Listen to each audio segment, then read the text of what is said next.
Hey, YouTube! It's Friday. I'm alright.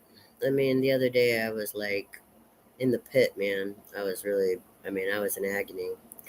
Um, see, I'm showing you now. I used to try to write about it, and I wasn't writing it right. And then I used to try to talk about it, and either nobody wanted to hear it, or they didn't believe me, or it wasn't whatever. I wasn't using the right words. I don't know. So I stopped talking about it. Now I'm making videos and talking to YouTube about it, and I'm showing you. I'm showing you my tears. I'm showing you my spaz outs. I'm showing you what it's like to be crazy. But today is not about crazy. Today is about. I was talking about sequels, and then I couldn't really watch the Planet of the Apes or the Jurassic Park sagas, but that's okay because I was thinking about some four movies that I have watched since they came out multiple times.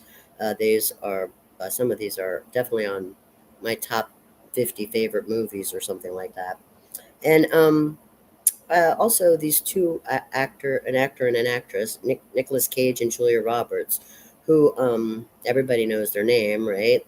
Well, maybe not everybody. I mean, maybe the old folks who only like, you know, the I don't know, the black and white film actors.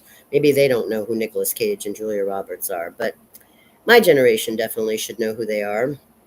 And I want to talk about two movies from Nicolas Cage and two movies from Julia Roberts that I see as sequels. As I think that it's like a sequel, but the weird thing is the details point that they were different directors and they were done in a non-sequential order. Because, for example, the two films I want to talk about in Nicolas Cage's catalog, Family Man, which came out in the year 2000, directed by Brett Ratner, and Leaving Las Vegas, which was directed by Mike Figgis and came out in 1995. Now, these two films, if you have seen them, then you are going to be able to understand exactly what I'm talking about. If you have not seen them, I totally recommend that you do. These are my two favorite films in Nicolas Cage's resume. Of Nicolas Cage, these are my two favorite films that he was in. Family Man and Leaving Las Vegas. And I see them as sequels, but it's weird because Family Man would be part 1 and Leaving Las Vegas would be part 2. But it actually came out differently. In 1995, Leaving Las Vegas came out, and then in 2000, Family Man came out. So the sequels were backwards. Should have been Family Man and then Leaving Las Vegas. I'm going to talk more about that in just a minute. Now I want to switch to Julia Roberts. Same thing with Julia Roberts. Except that the two movies that I like of hers, she's done better movies than these two movies, in my opinion. This is not her best from her resume. But Pretty Woman, which is the movie that brought her to fame and stardom, Pretty Woman came out in 1990.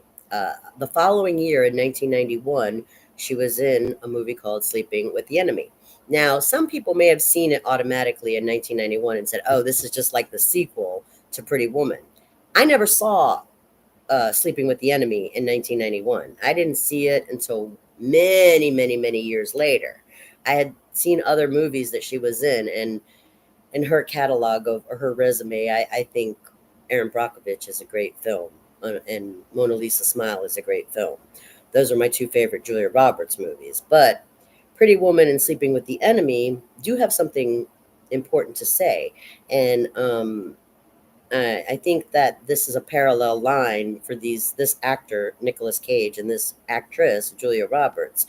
If you look at Family Man and you look at Pretty Woman, you can see the perspective from the man's perspective and the woman's perspective.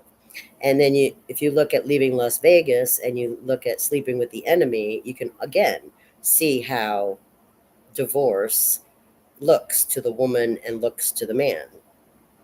So it's very good to compare these movies if you're looking for a fair perspective, if you want to use both your eyes instead of being biased just because there's a sausage or a tuna between your legs. If you want to be fair, then comparing Family Man to Pretty Woman and comparing Leaving Las Vegas to Sleeping with the Enemy, those are very good comparisons. And these movies say the same thing in a way, but from a different perspective, from the male or female's perspective. So let's talk about how I see these as sequels. Okay. The movie Family Man, directed by Brett Ratner, starring Nicolas Cage and Tia Leone. Jack and Kate are the married couple. Okay. It's a very intense and deep movie, but most Nicolas Cage movies are sort of intense. I love this movie Family Man because it goes deeper to talk about why we cry when a relationship ends, or why it's so important to us, and especially marriage and family.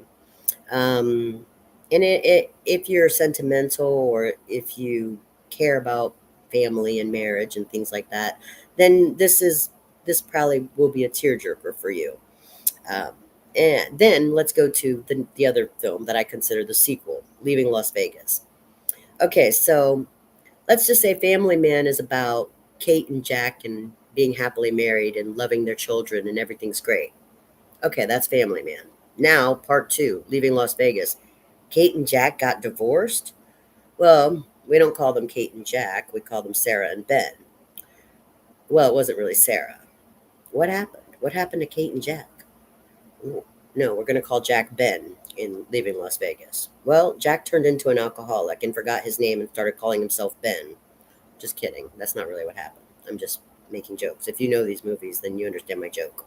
I'm just saying what happened was the husband became an alcoholic and the wife couldn't take it. They got divorced. And then Jack, or Ben, had nobody to love, so he found the comfort in Sarah the prostitute. Hmm, That's that. That's sequel. Okay, now let's go to the other side.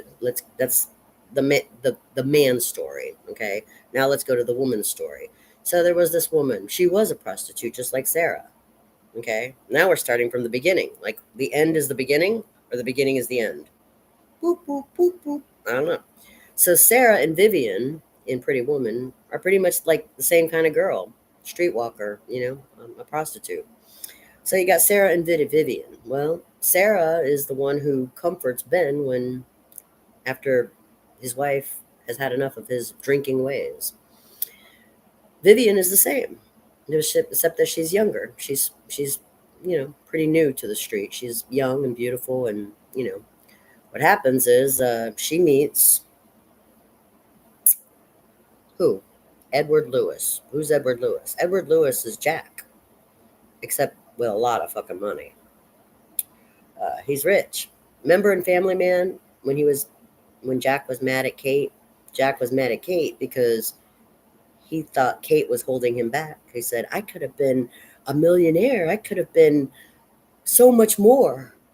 And he was mad at his wife because he blamed his wife and the kids for his poverty. He wasn't really poor. He was middle class, but he considered it poor compared to the rich life. And so who's Edward Lewis? Edward Lewis is Jack, living the rich life. And then he meets Sarah or Vivian, whatever. He meets the prostitute. And she wants the fairy tale. She's beautiful, stunning, perfect, beautiful. And she's still sort of innocent too, even if she is a prostitute. She's like got this sort of innocent spirit about her. So he does love her. And now what is he going to do? Give her the fairy tale? Make the Cinderella fairy tale come true? Give her the happy ending? He says it's an impossible relationship. He does say that in the Pretty Woman movie. Richard Gere playing Edward Lewis. He says that when she says, "I want the fairy tale." She wants to be Cinderella.